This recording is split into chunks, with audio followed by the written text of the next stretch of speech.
I'm Patricia Grabarek. And I'm Katina Sawyer. And welcome to the Worker Being Podcast. We are so excited because we're here together today. So we're actually recording in LA, which is super exciting. And we've been having fun so far on our trip. So it's been a very good Worker Being unitement. Yeah, it has been really fun.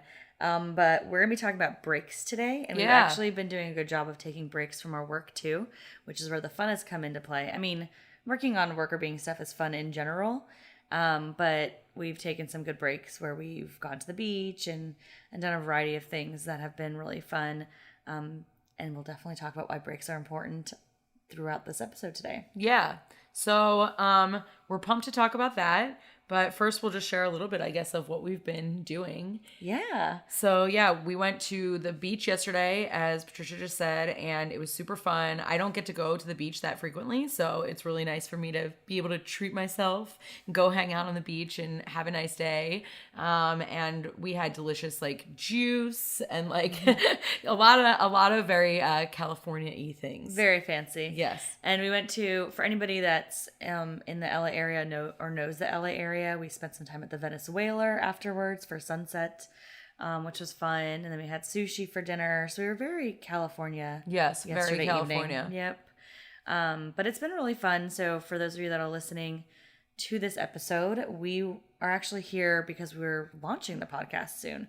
So I know you'll probably hear this episode after we've launched. Obviously after we've launched. Why would you hear it before? But you're magical. But several weeks at least after we've launched. But that's really why we're here together, is we've been doing a lot of work around this podcast and trying to get it ready for you guys. So it's been very exciting. We're really excited. There's just so much stuff going on, and I think this will be fun, and hopefully everyone will really be into it. Yeah, we spent all day Saturday working, which is awesome because it didn't feel like a day of work, but we really did put in a full work day on Saturday. And as we were talking about before, I think we've done a really good job of balancing fun and working, even though this kind of work doesn't really feel like work. But if you all are out there trying to start your own thing or have a passion project, you probably know what we're talking about, where you put in the time, but it's super exciting. And so it goes by fast. I'm leaving here tomorrow, so I can't believe my visit's already almost over. I know. But the good news is that we've done a lot of really cool stuff, I think. And we've also got to enjoy hanging out together, which is a perfect work-life balance, I think. So, yeah. So we're trying to model what we talk about for you all as well. So hopefully we're doing an okay job. Yes.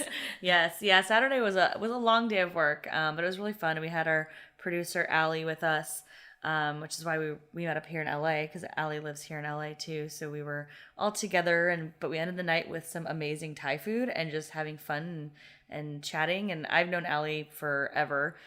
We went to high school together, but Katina and Allie don't know each other as well, so it was kind of fun for you guys to get to know each other better. Yeah, and it's super awesome that, you're listening to this right now because Allie's doing the editing. So it's also fun when you can find people that who have really good skill sets and also you like working with, and so putting it all together, it's a good thing. It is. Well, why don't we dive into the topic today? So today it's going to be me, Patricia, going through an article, and it is about breaks, as we've already mentioned. So the title is Micro Breaks Matter, a diary study on the effects of energy management strategies on occupational well-being. And it was published in 2014 in the Journal of Vocational Behavior, and it was written by Zacher, Brailsford, and Parker. Very awesome. Exciting. Yeah. Yes, it's a really good article. I really liked it. Yay. And, the interesting thing I think about breaks that I want to hear more about is that I think it's kind of a controversial topic in a way, because some people feel like breaks are really helpful to get your mind focused, but there are lots of people, I think, managers and otherwise, that feel like, if you're not working during the workday, you're wasting time. And so I'm curious to hear kind of in general, what are the kind of key takeaways from this article? What should we know about breaks? And then we'll dive more into the details. Yeah, so the key thing is that breaks actually do help, but there's only certain types of breaks that really help you. So they talked about micro breaks. So this is all about micro breaks. These are like small, 5, 10, 15-minute breaks, not like an hour-long lunch or, after you go home at night and you take the evening off or whatever it might be. These are just those little tiny breaks that you take throughout the day. And they found that micro breaks that are not related to your job, so things like looking at your personal texts or going to get a glass of water, those types of breaks are actually helpful in terms of reducing your feelings of fatigue. So you feel less tired if you take those breaks, and you're actually going to be feeling more energized. So they were using the term vitality. So basically experiencing feelings of full of energy, vigor, and activity. So those breaks really help with that. And then they talk about work-related micro breaks. So those are things like switching to different tasks, talking to your coworkers or supervisors. Those didn't have a strong effect on either of those things, but they did find that certain types of those work-related micro breaks were helpful. So if you are doing something pro-social, which is helping a coworker, trying to boost someone's mood, letting someone come and vent to you, those types of things really help you increase your energy and your vitality. And then also reflection micro breaks. So these are also about work, where you're sitting down, you're thinking about your work and thinking back on, how you've been doing and how your work relates to the bigger picture, and, just kind of taking a moment to reflect on the meaning of your job. And those types of breaks are also predictive, or really help you feel more energized and more active in your work. Cool. So basically, the kind of breaks that I think most managers would say that they view as a waste of time are the ones that actually help you.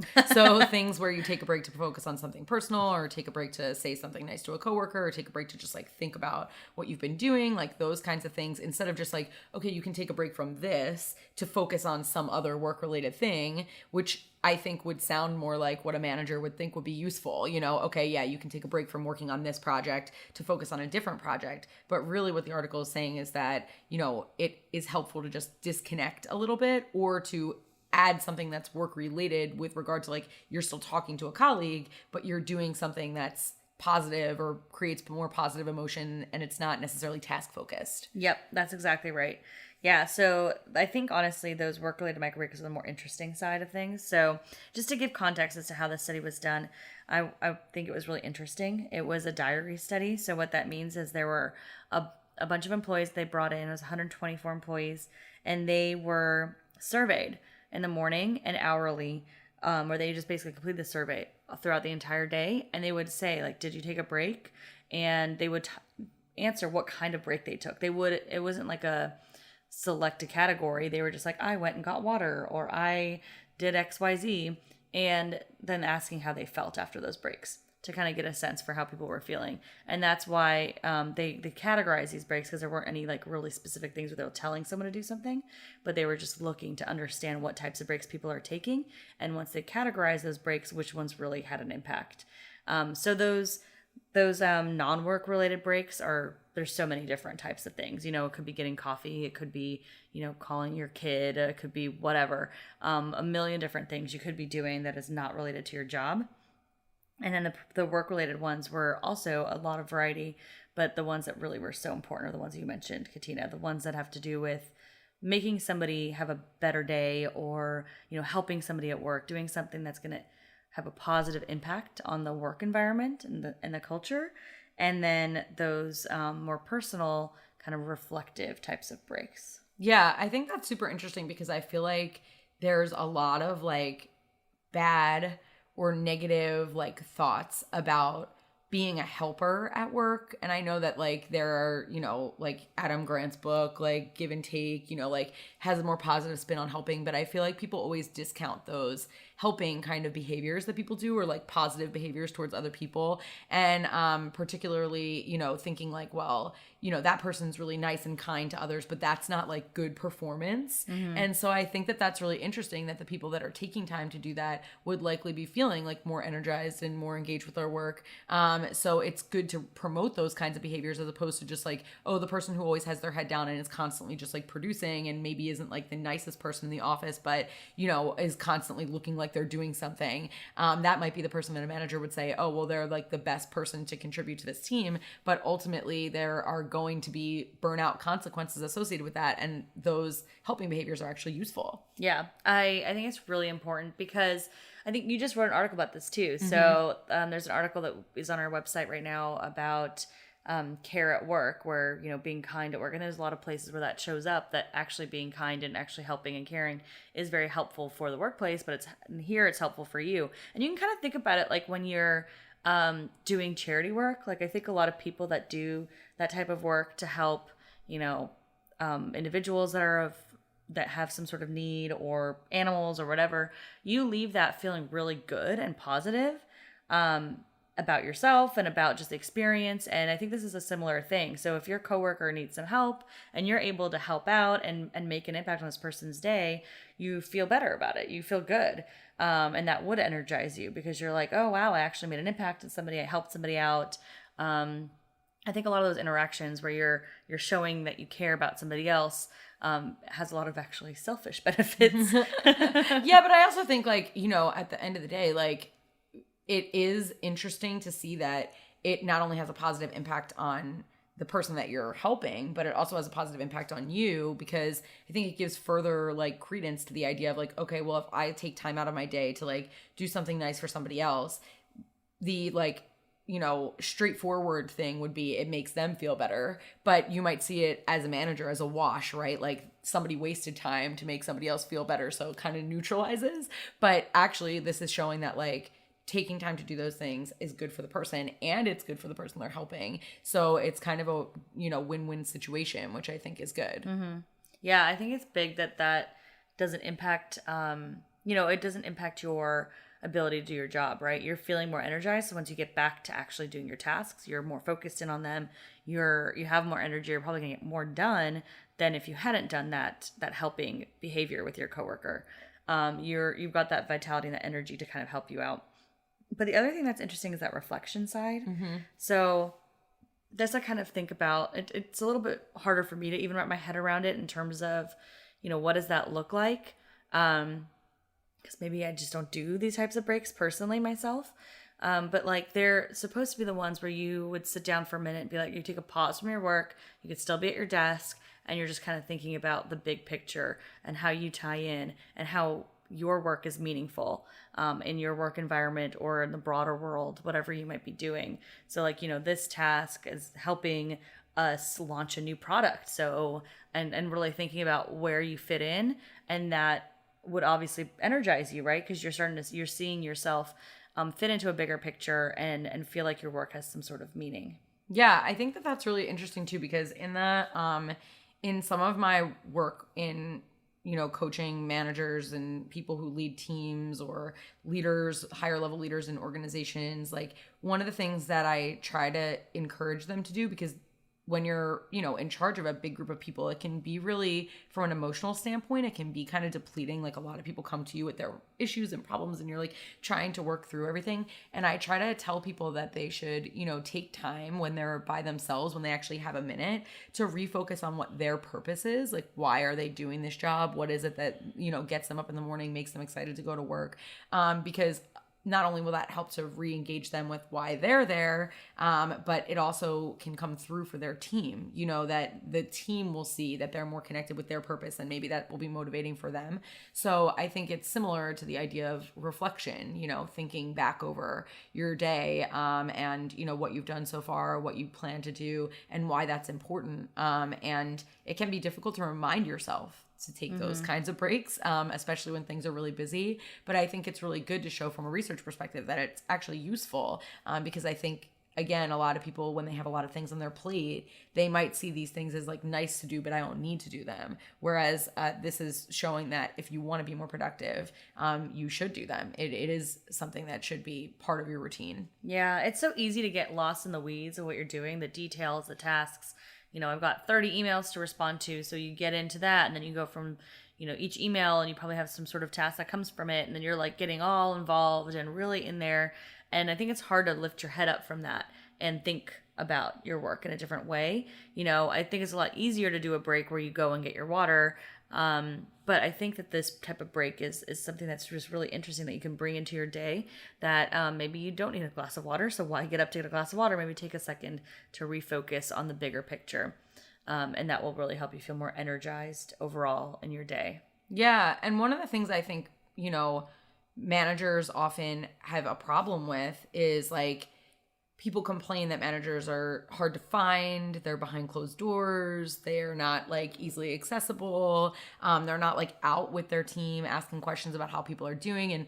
And whenever you talk to managers about like, why is that true? They're like, well, I have a million things that I need to get done. So like, I can't, you know, take time to go out and just be like talking with people. And again, we're not saying that like, you need to spend all your time doing that. These are micro breaks. So they're, you know, small periods of time that kind of break up the general workflow. So we're not saying spend all your time doing this. But yeah, like I hear a lot of managers saying that, you know, I don't have time for that. And this is, you know, evidence that you should make that time. It's good for you and it's good for your team. Mm-hmm. Yeah. I mean, you should make that time and go and help out. Like that is honestly, I think a very important role for a manager is to help the team, to be available to help when someone needs your help. And if you're out and available and you take those short breaks just to check in and see if somebody needs your help, then once they do say, yes, I do need your help, you can help them, which gives you that benefit of doing something nice for somebody else during your little break. And then you're going to feel more energized. And obviously that person's going to get the help they need. And it's going to build your relationship too. Like obviously that's not a piece of the study, but your relationship with your employees is very important. And if you're available and helping them out, they're going to view you more positively, and then you can build a strong relationship with your employees to, you know, continue to grow your team, continue to grow the productiveness of your team. Because if everybody's feeling happy, they're going to be doing better. They're more committed to what they're doing. Yeah, I also think in addition to the, you know, the work-related breaks where you're saying something nice to a colleague or reflecting, etc. It's also, I think, good to note that these non-work related breaks also had a positive impact, because a lot of companies like try to lock down, like you can't go on certain websites, like you can't pay your bills while you're at work, you can't, and of course people can use their phones or get around it, but it's just the principle or the idea behind that, I think, is like personal things don't have a place at work. And I think it's good for companies to recognize that, you know, that's not really going to help your employees to be more productive if you're blocking them from doing things that might allow them to take that little break and also feel productive in their life, you know, in the midst of contributing to work. I think it's just an interesting misconception that people feel that, you know, you need to go to work and put your head down for 8 hours and that's what work is. And any break from that is not going to be helpful or useful to you, that it's always wasted time.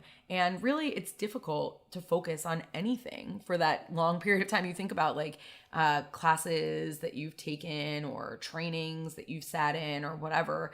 If you're in something for 8 hours, that's long. And people take breaks and people do stuff, you know, to break up the day. If you were going to deliver an 8-hour long training, you're going to put a lot of breaks in there. You're going to put a full lunch break. You're going to, you know, but people don't think about the work day the same way. Yeah, that's a really good point. I mean, I just even think about this past weekend, we were talking about working on Saturday, and we did take breaks to have lunch and to, you know, chit chat here and there. But at one point I was working on our website and I was like a weirdo, just like super into it and crazy focused. But I was too focused too long that by the time I finished it, like you saw me, my eyes were like, I don't know what's happening anymore. Like I got what I needed to get done and I felt really productive with that. But I did feel like a big drain all of a sudden just because I was so hyper focused on that task. And the non-work breaks, I think what's really important about them is that they didn't only help people feel energized, they also help them feel less tired. So that makes them unique from the other types of breaks. Because the other types of breaks made people feel energized, but if they felt tired, that didn't help that. They still felt tired, just maybe more kind of excited about their job, but still tired. If you do those non-work breaks, then you're feeling less tired and also excited about the work.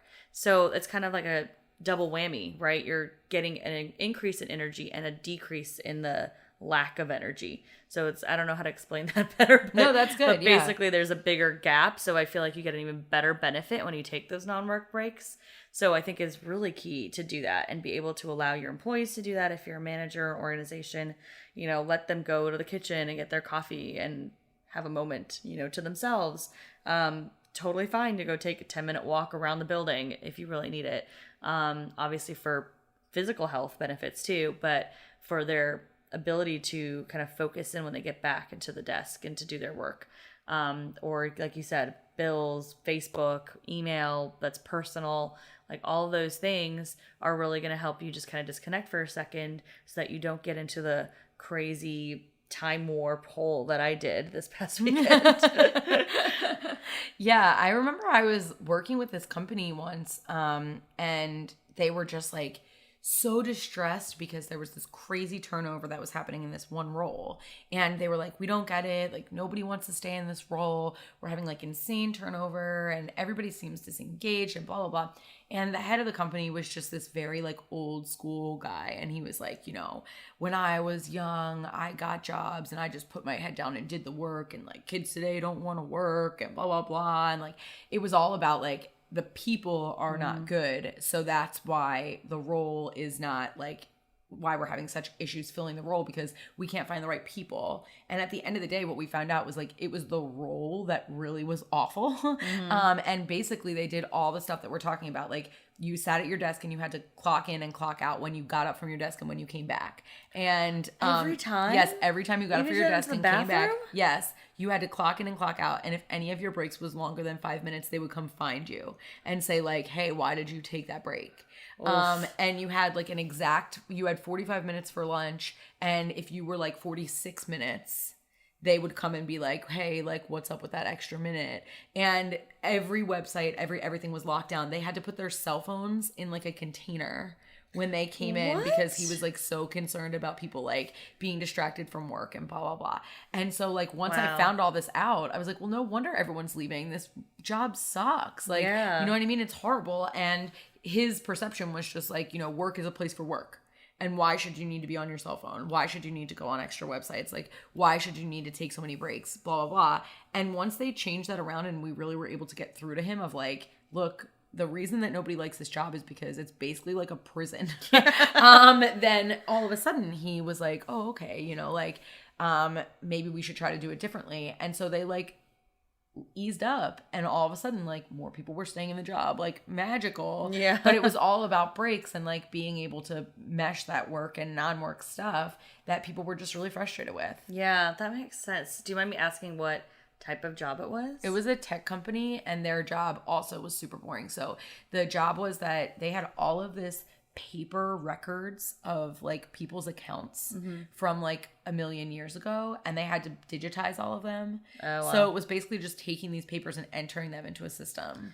That is definitely one of those types of jobs though that would make you go cross-eyed just staring at it. Yes. Like you need to like lift your head up and not think about it for 5 seconds before you go back to it. Yes. Yeah, that makes a lot of sense. I mean, I think there's a couple things going on there. There's obviously a autonomy and job control issue, but yeah, I think if being so crazy and strict about breaks. I can't believe you have to clock in and out as soon as you get up from your desk. Like that is extreme. Yeah. Yeah. I remember in one of the focus groups that we did, one of the people said like, oh, well, one of my coworkers had like an issue, like was having a problem with software. So I got up from my desk to help them. And it took like 10 minutes or something to resolve. And that coworker got in trouble for leaving their desk like long enough to help somebody else. Like, and it was work related, Yeah. Ding and ding, right? Yeah. We talk about those pro-social or those helping types of work breaks. Yeah. That were being good, and you weren't even allowed to do that. Yeah. And you're helping someone do their job. That's really interesting. Wow. Well, I'm glad that you were able to get through to them and fix that because sounds like they needed it. Who knows? I haven't talked to them for so long. Like, this was so long ago. I hope that they haven't reverted back. Like, that's always the hard part when you go in to companies. You put something in place and then you sometimes, if they're not going to, they feel the problem has been solved and they're not going to further engage. Like, you sometimes don't know what happens. Yeah. So I hope if you're out there, please keep doing what we told you. No, that's really great. I mean, I think you're getting to a good point in terms of organizations and the way that they can handle this topic. Like, you need to give people flexibility in their breaks. And like, I understand if it's an hourly role, like you are paying by the hour, but I don't think people should be required to clock out for anything besides what's legally required. You know, if you have to do, I know in some states it varies, but like if you have to do a lunch break and they have to clock in and out, sometimes they have to clock in and out for like 30-minute breaks or whatever that is, then yeah, obviously you should do that. But if it's, if they're taking like a 5-minute like water break or bathroom break or whatever it might be, there's no reason to require that. So make sure that you're not making it difficult for employees to take breaks because of weird rules like clocking in and out, or, you know, even and the culture too, I think is the other piece. So it's like, you don't want your rules to restrict these types of breaks. And you also want to make sure your culture allows for it, where it's not, you know, looked down upon if you're not at your desk, that if someone walks by your desk, it's not like scary that they might not see you there. Yeah, absolutely. Yeah, I think that from a cultural perspective, as well as from an individual employee perspective, you know, it's useful to have a culture that allows people to get their work done in the way that works for them. And if that means, you know, that you feel like you need to take a few minutes and walk away, or that, you know, you need to be more conscious about, you know, spreading kindness in your workplace or whatever the case may be, there shouldn't be a penalty for those kinds of behaviors. Mm-hmm. Yeah, I totally agree. And I think that, you know, everyone works differently, and every day there's going to be different amounts of breaks that you need to be able to refocus and get more energized, or to feel a little less tired.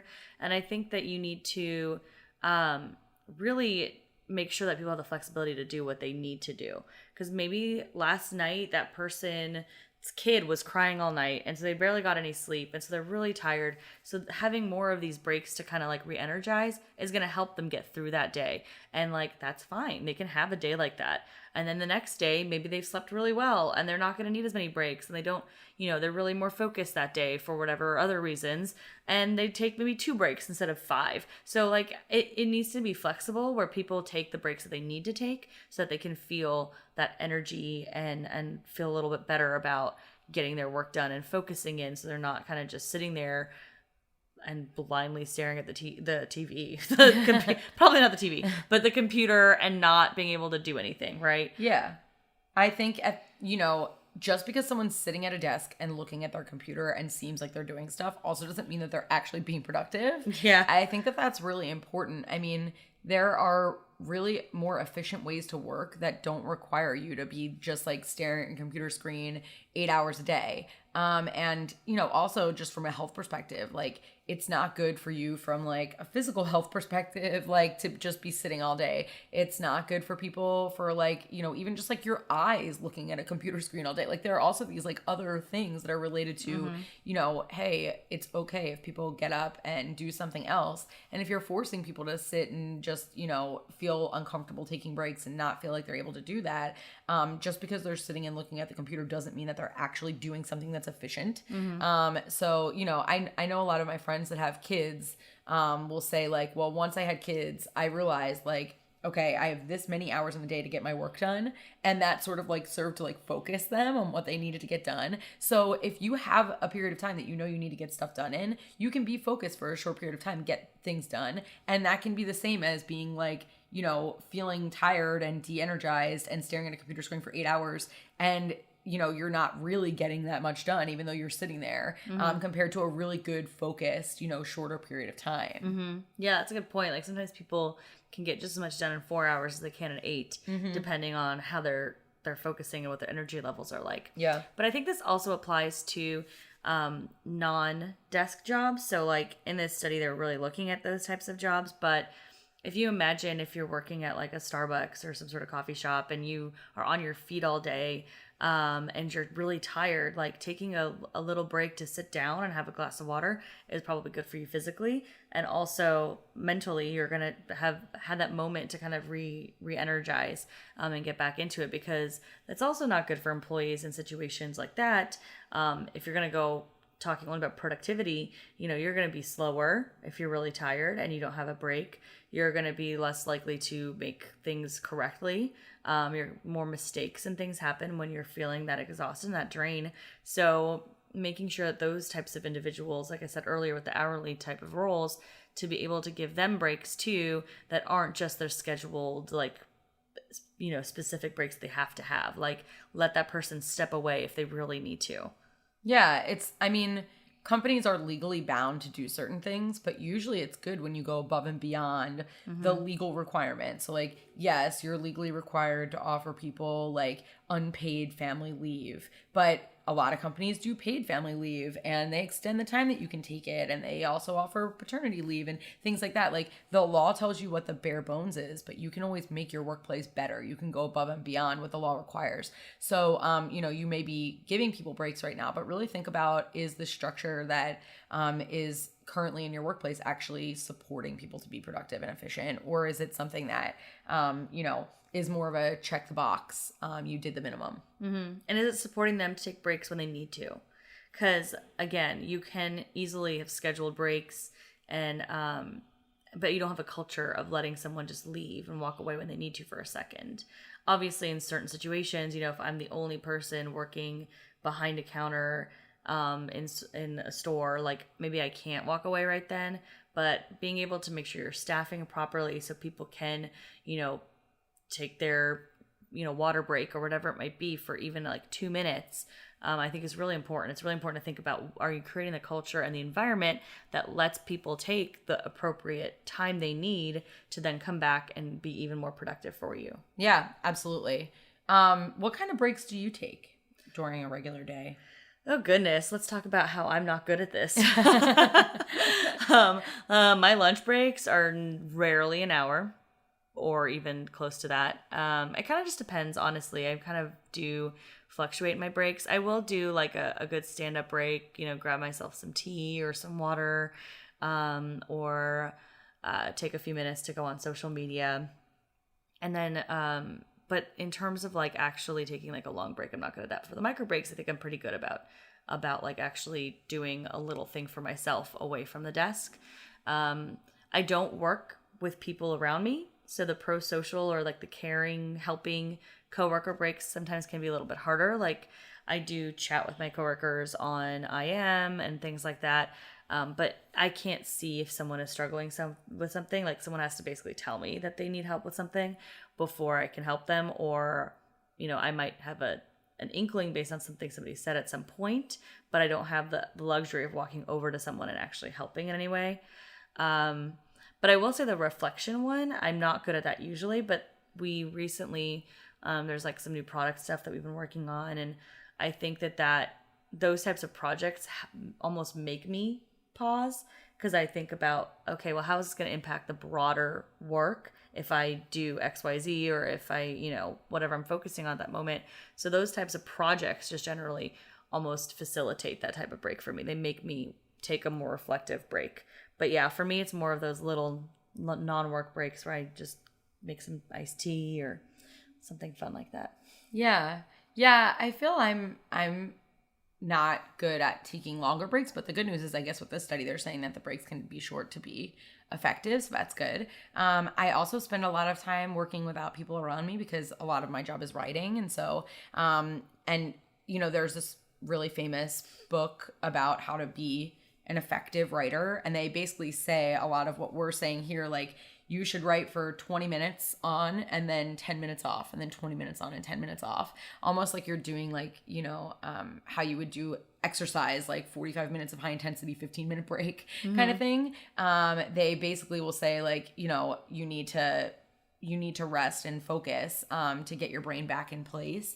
And so I think that I don't quite do that, but I definitely try to. If I'm starting to get stuck somewhere, I'm not just gonna like stare at a blinking cursor forever. I'll walk away, get coffee, do something that helps me to think about what I'm doing, just see it with fresh eyes. When I am in the office or working with students, I mostly I am worse at taking breaks because I try to be as effective as I can be in that one day. So I back to back a lot of my meetings. So that can be an issue sometimes where like I have, 6 or 7 meetings in a row and I'm not like, I haven't eaten or whatever. So I have to get better about like not just putting things right up against each other, I think, in my calendar, and giving like a 15-minute span in between meetings to like regroup, take a second. And so, yeah, I think, but when I am in the office and I am working with people, I am able to, go out and talk to people, or maybe there's a student in the hallway that comes in and wants to say something to me or whatever. So I do feel like I have more of those like interpersonal type of breaks. But yeah, I probably, one takeaway or action for me is probably not to put things so close together so that I can actually have time to regroup in between. Yeah, no, that's a really good point. I feel like I have a lot of those days too where meetings are back to back. And I honestly, I think people really should be scheduling like 45 or 50-minute meetings, not 60 minutes, because then you get this situation where you're like running from one meeting to the next. Like I'm lucky because I work from home and like I have my headphones on, so I can, if I'm in the middle of a call and I need like a glass of water, like I can do that and no one's gonna really know that I walked away from my computer at that moment. I guess depending on if I'm presenting, then I can't. But if I'm not, if it's a conversation, I can definitely step away for a second and still be on the call. That's not really a break. It's just satisfying a need, like a biological need for water. But it's not. It's definitely not a break still. So I definitely think that we need to be better, or us probably, but also most organizations need to be better about scheduling breaks that maybe don't go the full hour so that people have time for, their biological needs. They need to have a snack. They need to go to the bathroom. They need to have a glass of water, and also to just kind of take a moment away from work for a second before jumping into that next meeting. Yeah. It's also hard to switch gears sometimes between two totally different meetings if they're back to back. Yeah, and it could provide some extra time for reflection too. And I don't know if this would count or not, but I know that like with the person that I primarily collaborate on research with, like we have a call every Monday to just like kind of set our goals for the week of what needs to get done. But then we also have a call every Friday to kind of just like review what we've done and talk more about like personal things that are going on, like what other things might get in our way for the week, like, and not just work related. And I think in some ways it is reflective because we're talking about, well, what have we done and what's the bigger goal, etc. But it's also, thinking about, well, what do we need from a social support perspective, or what do we need from like just interpersonally connecting. So I think that it's also like motivating and energizing in that way. So, and that's a newer structure that we just put in place, but I think it's been working nicely, and maybe it's partially because it's forcing me to reflect. Yeah, that's a good point. I think that it is nice to have those moments where you can sit down and reflect, like whether it's throughout the day, obviously ideally, but even if it's just like once a month, if you're able to like talk to your manager and think about, what you've done that month or what you've done that week or whatever it might be, to kind of think about not just like, oh, these are the things that are happening currently that I need help with or that's going on, and that, this is why I'm busy because XYZ, but also like, well, I just finished this other thing and this is how it impacted my bigger role. Yeah, absolutely. Yeah, so I think, in general, it sounds like both of us are okay at taking breaks, but could do a couple more things to try to make it more likely that we'll take breaks, especially on busy days. Yes. Because sometimes you can forget about what you're doing. And I guess part of it also is like, if you're really energized about what you're doing anyway, and you don't feel like you need a break, you don't have to take one, but sometimes if you don't give yourself the opportunity to think like, what do I even need? Because you're just like going, you can get to the end of the day and feel really drained. And then you're not even realizing that part of the reason is because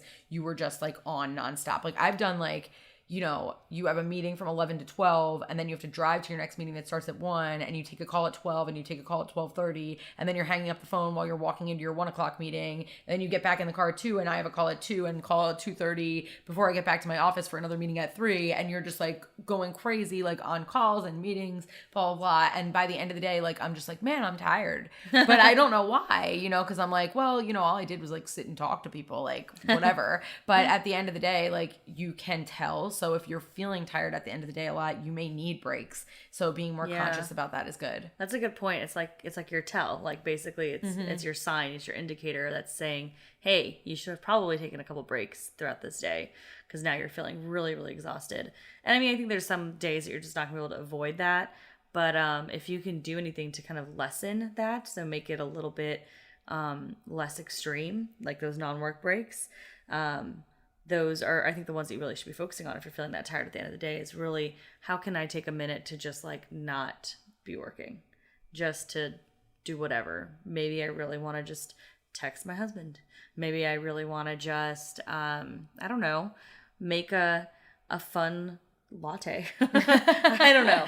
Whatever it is. But take a couple of minutes to just do something else, I think can really help you at the end of the day. But I'm the same way as you. Like if there's a lot going on, I get really into it and really focused, like I will just keep going, and then I forget. So yeah, I think we both as a takeaway should really make sure we're like taking at least 5 minutes here and there throughout the day to do something that's not work related, to get a little bit of that kind of break. And then when possible, take some time to reflect and take some time to help other people, other coworkers and things, so that we can feel a little bit more energized in those ways too. Yeah. So we'll maybe keep you posted about how that's going, and see what's going to work for us. Maybe it'll work for you. So like overall, what would you say people should take away? Is there anything else that you think that people should know about breaks, or things or intentions you want people to kind of set for themselves? Yeah, well, I think we've talked a lot about most of them, but just to kind of recap. So as an employee, regardless of your level, I think it's really important for you to take breaks. Take some time to not feel bad if you get up from your desk to get that glass of water, or go over to your coworker and help them out, or even just take a minute to like not look at your computer screen and just think about how your day and how what you're doing impacts the broader picture and how what your work really means. So take that time. And then if you have any ability to influence the culture, as an employee, you can influence the culture by, talking to your coworker you've seen at their desk literally the entire time and just saying, hey, do you want to come with me to get a glass of water? And maybe encouraging them to get up and to take those breaks too. So that's kind of a double whammy, right? You are taking one of those non-work micro breaks while helping a coworker. Mm-hmm. Yay. So you are super energized Yay. after that. So I think if you're able to influence the culture in that way as an employee, that's huge. And as a manager, as we've already talked about, like you really need to be flexible with your employees. Like let them take those breaks. Don't be the person that is breathing down their necks, making sure they're always sitting at their desk or at their station or wherever they're supposed to be. Like let them have the ability to take a break if they need it. Let them move around, let them go and have that coffee or, that 10-minute walk or whatever it is, because they're going to come back feeling better. And as an organization, I think you really need to be focused on not making rules, crazy strict rules. Obviously, do what's legally required. Make people clock in and out when they need to. But other than that, be flexible in the types of breaks and make it allowable to take a break. Don't give the stink eye to the people you see walking around the building for 10 minutes because they're trying to get up and be energized. Like, be the person that encourages people to do what they need to do to get their work done, I think is what you're saying. And also encourage yourself to do it. Mm-hmm. So awesome. Thank you so much for reading this article. Now we're going to go take a break. Yeah, it is break time. We have been recording for 45 minutes or so. Yeah. So yeah, it is time for a break. And we hope you can take a break, or maybe this was a break listening to us. But we would love to hear from you. Let us know what your thoughts are on this topic or any other topic that you're interested in hearing about, or, want to provide us feedback. Please reach out. You can find us on our website, which is workerbeing.com. It's WORKRBEEING. You can also email us at workerbeing@gmail.com, and you can find us on social media, LinkedIn, Instagram, Twitter, and Facebook at workerbeing. And we hope to hear from you. Thank you. Bye.